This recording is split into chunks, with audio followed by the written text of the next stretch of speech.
Okay, so this is the makeup lab, the lecture for the makeup lab. For the labs that were skipped on Thursday because of our snow day. So what I'm going to do is I'm going to go through the introductory material for the composters. And then there's a separate video that will go through the introductory material for the bacterial synergism portion of this lab. So you should have received instructions from your TA on how to make up the rest of this lab as far as going to open lab on Thursday night to make your composters and how you're going to communicate with your groups. So we're going to go through, this week's lab is entitled Energy Flow, One Person's Trash is a Microbe's Treasure. And so what you should walk away from with this lab is that you should understand how microorganismal communities interact via metabolic processes. You should also understand the process of microbial succession. So microbial succession is a really good example of how metabolism and the physical environment interact with one another. We're also going to investigate the relationship between genetics and metabolism and examine how organisms share metabolic intermediates. So these are things that are products of metabolic processes, and we want to understand how different species may utilize products of metabolic processes from other species and what that means for the species. So the first thing we're going to start with is to think a little bit about metabolism in the physical environment. So you should have read in your lab manual and also talked about in lecture what metabolism is and what are some examples of metabolic processes. And the other thing that's really important here to understand, that we want you to understand, is what the relationship between metabolism or metabolic processes and the physical environment is.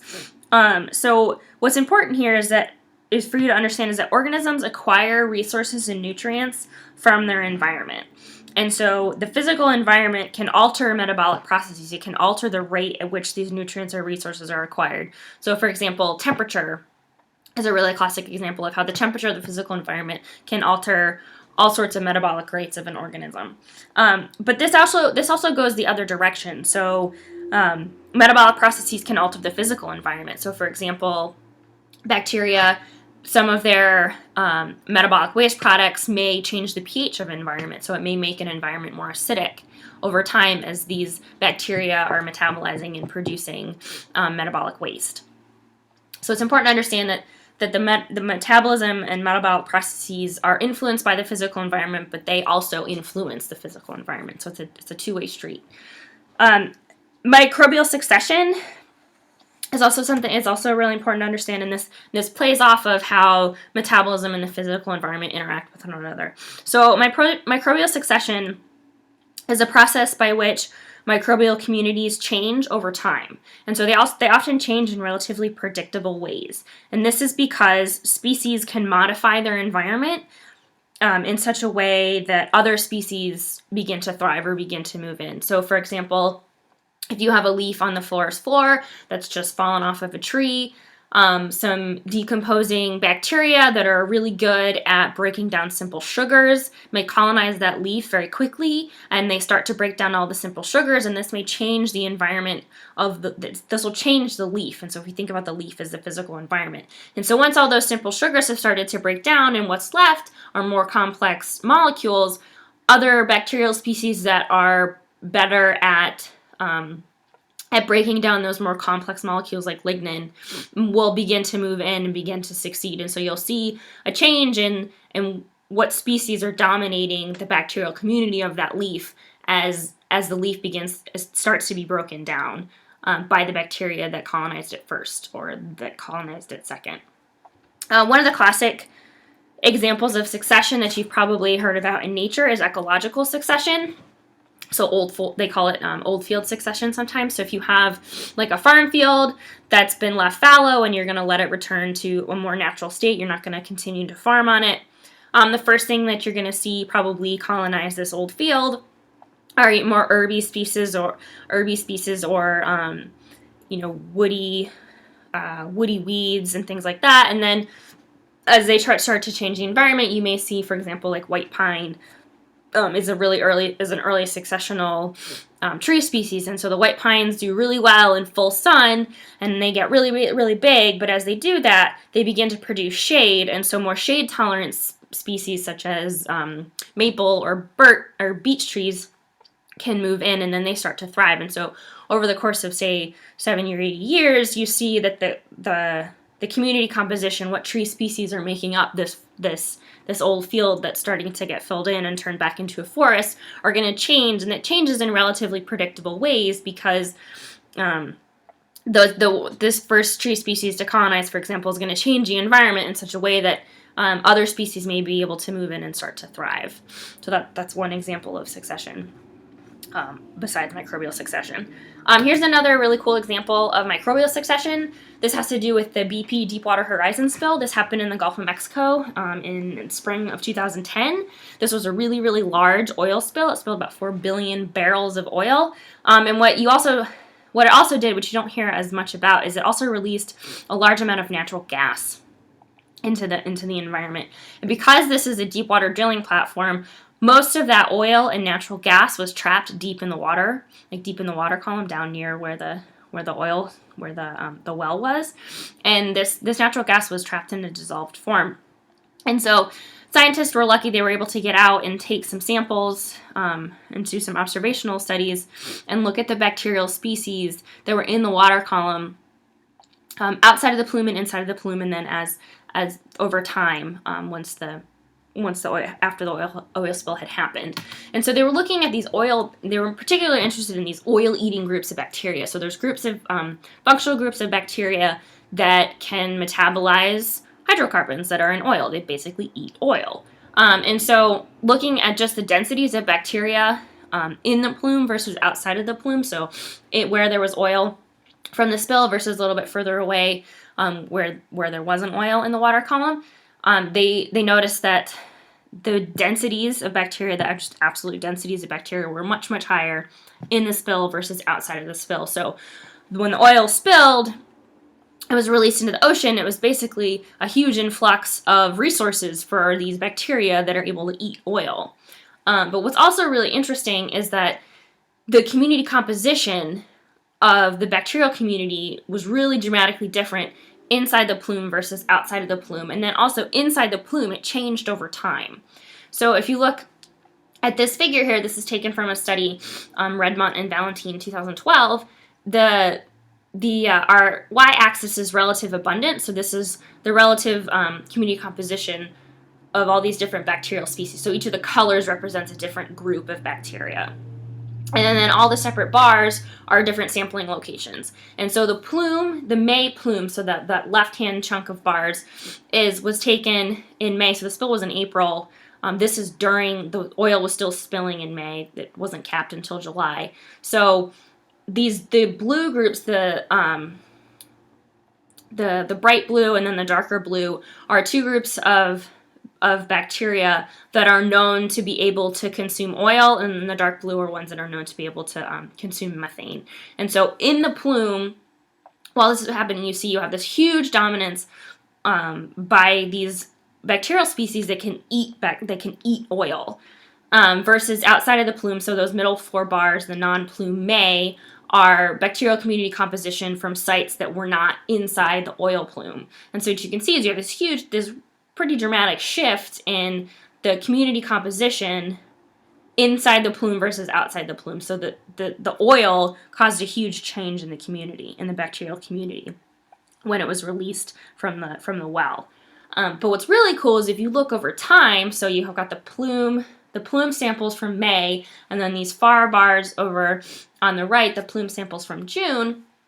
Those are essentially taken from very similar locations, and so what we're looking at is how the bacterial community changed over time. And so those dark blue bars in the plume June samples are bacterial species that they can consume the complex hydrocarbons in oil, but they can consume, more importantly, they can consume methane. They basically eat methane, which was the natural gas that was released into the ocean from this oil spill. So there's a ton of natural gas dissolved in the water column as well. And so these bacterial species, these dark blue ones, are good at utilizing that. They eat the methane that's in the water.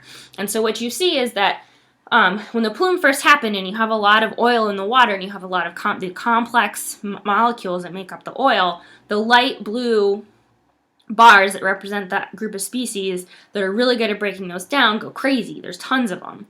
But over time, they consume all of those complex molecules, and what's left is the natural gas that was also released. And so they've changed their environment, they've depleted all those resources, and so the species that are there that can utilize the methane all of a sudden go crazy, and that's why in June you see this huge dominance by those dark blue, the species represented by that dark blue bar versus what you'd seen in May. So you're seeing that the oil consumers represented by the light blue in May have changed the environment, and so what's happening is that you're seeing a shift in the community and what species are dominating in the community over time as the environment changes.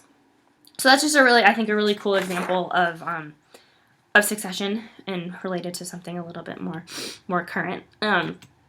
So we often talk about succession and decomposition. We talk about microbial succession and decomposition.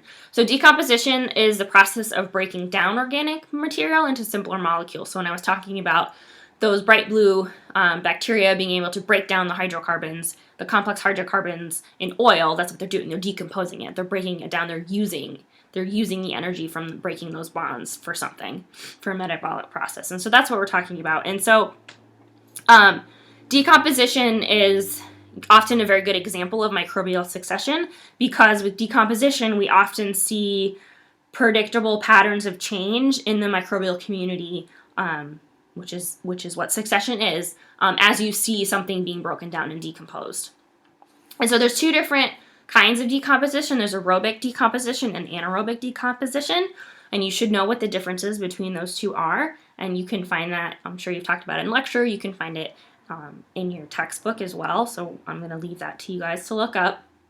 There's two major groups of heterotrophic microorganisms involved in decomposition, and so they are bacteria, including a special group of bacteria called actinomycetes, and then also fungi are another group of microorganisms that are involved in decomposition. And so here, heterotrophic refers to organisms that get their energy from the environment, versus an autotroph, which is something that photosynthesizes, for example, that makes their own food. So we are heterotrophs. We don't make our own food. We utilize food from the environment. We take it in from outside, versus a plant that they use photosynthesis to make their own food.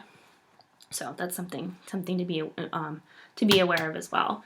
So composting is a really great example both of microbial succession and decomposition. So there are 3 stages of composting that are outlined very, very clearly in your lab manual on page 26. And so it's really important for you to understand which groups of those two heterotrophic groups that we just discussed, which groups are present and dominate at each of these 3 stages, and then also what causes the shift between these 3 stages. And I'm going to leave that to you guys to look up, because that's outlined really well in your lab manual on page 26. So make sure that you understand that. If you don't understand that, talk to your TA. That's what they're there for. They're there to help you with those questions. You can go to Open Lab and talk to one of the other TAs there as well. There are 2 different ways that we can speed up composting. So we can speed up decomposition.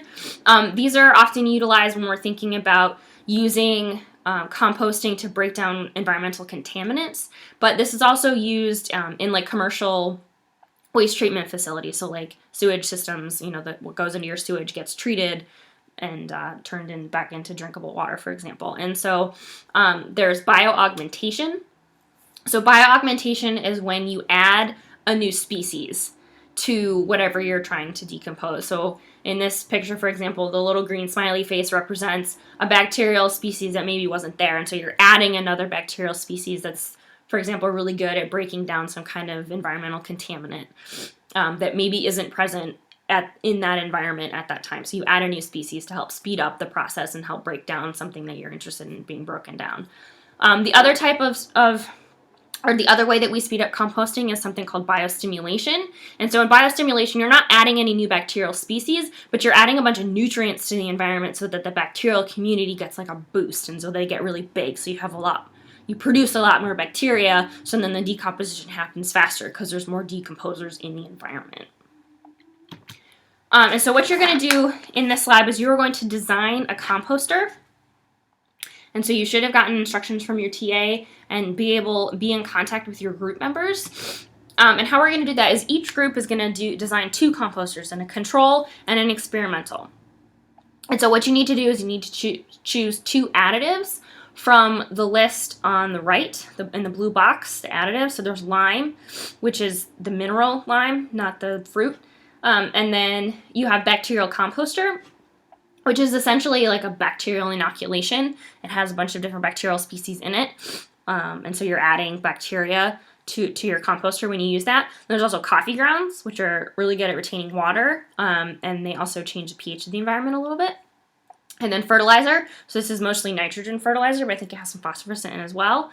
And then peat moss, which is, again, similar to coffee grounds. It's really good at helping retain water, and it also changes the pH of the environment a little bit. You should also pick 2 items to compost.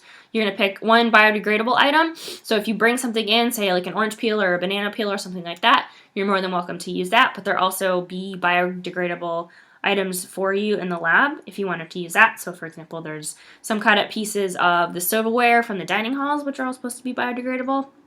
There's some like biodegradable plastic bags, trash bags that you can use as well. And so you're going to need to pick some biodegradable items and some non-biodegradable items. So for example, like plastic or styrofoam never biodegrades.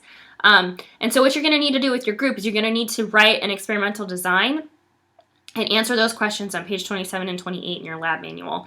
And then you're going to need to go into Open Lab on Thursday, talk over your experimental design with your TA before you set it up, so they can point out any issues that may potentially arise from your experimental design. This is all really straightforward. Your TA will explain this to you when you get there, but what's really important here is for whoever sets up the composters to take some time to measure and describe those compostable items. So whether it be a piece of styrofoam or a piece of orange peel or whatever you happen to choose to add, you need to measure and describe that, because what we're going to do is after about 6 weeks, we're going to let these things decompose. You're going to try to find those items again, and we're going to look and see, has it changed in size? Has it gotten smaller? Did the color change? Do you think parts of it have decomposed? And so having a good idea of what it looked like when it went into the composter is going to be really important. So it's a good place for you to use your descriptive and note-taking skills, so that when we come back in 6 weeks, you can draw some conclusions about whether or not those items really decomposed. And then the other thing that we're going to do is, because we're interested in succession and we're interested in how the bacterial species is interacting with the environment within the composter and what that means, we're going to take temperature, pH, and soil moisture readings throughout the course of the 6 weeks that this experiment's running. And so we might expect, for example, that the temperature is going to increase over time as the mesophiles in the initial stage start to break down and they produce heat. We would expect the temperature to rise over time in the composters. We may also expect the pH to change. So it's going to be important to take these readings and to track these readings. And so there's a table on page 30 in your lab manual that you can use to do that. And so when you make your composter, you're going to need to take your initial readings, and then we'll take them again for the rest of every week after that. All right, and then there's going to be another video talking about bacterial